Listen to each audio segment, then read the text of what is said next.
कि क्रिया खाके कहाना अरे पलानी में एगो लड़की और लड़कन में प्यार के बात छिड़ल लड़का कहता कि समय अभी जाला उम्र कि बेटा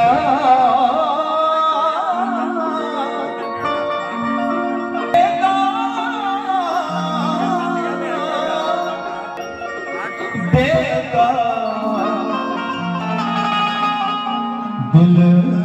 जवानी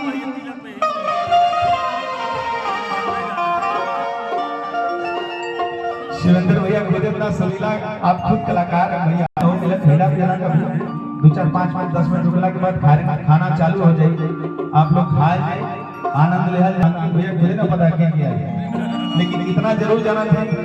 कि अंकित भैया के प्रेम में से जुड़ल हुई जरूर पहुंची समर भाई के भी उपस्थिति होके वाला बा रितेश बाबा भी साथ वाला बा बहुत सारा कलाकार यहाँ उपस्थित होके वाला हो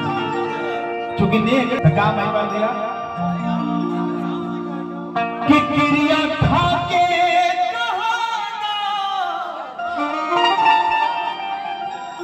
कि क्रिया खाके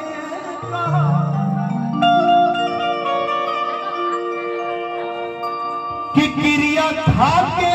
कहाना हे परेशानी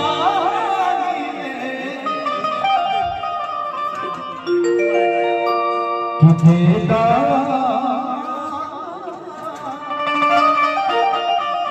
कि देदा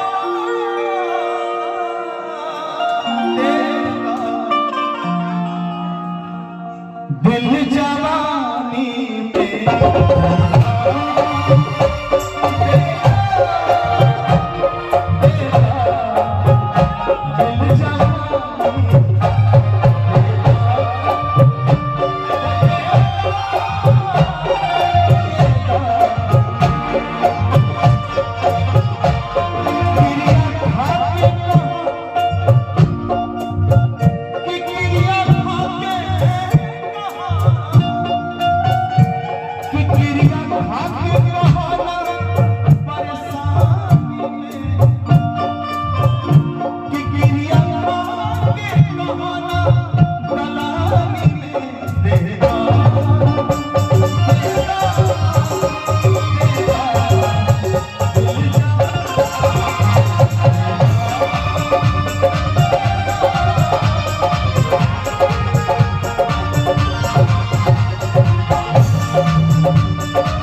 प्यार के बाद चला जाएगा कि मांगता जवानी अरे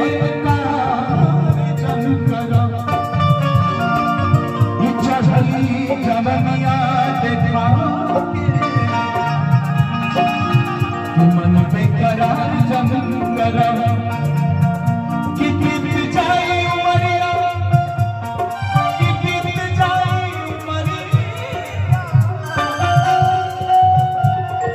कि बीत जाए उमरिया बात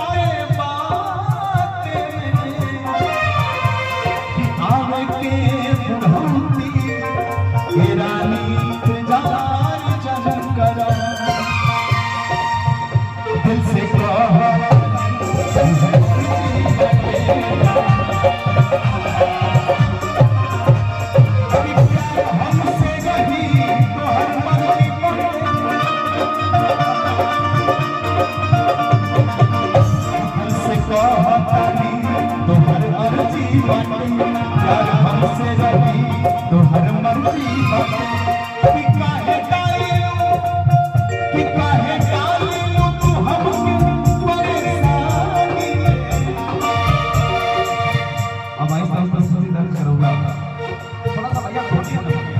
सुनाइए ना तो का गाइए कि काहे डाले लो तू हमके परेशानी में, काहे डाले लो तू हमके परेशानी में।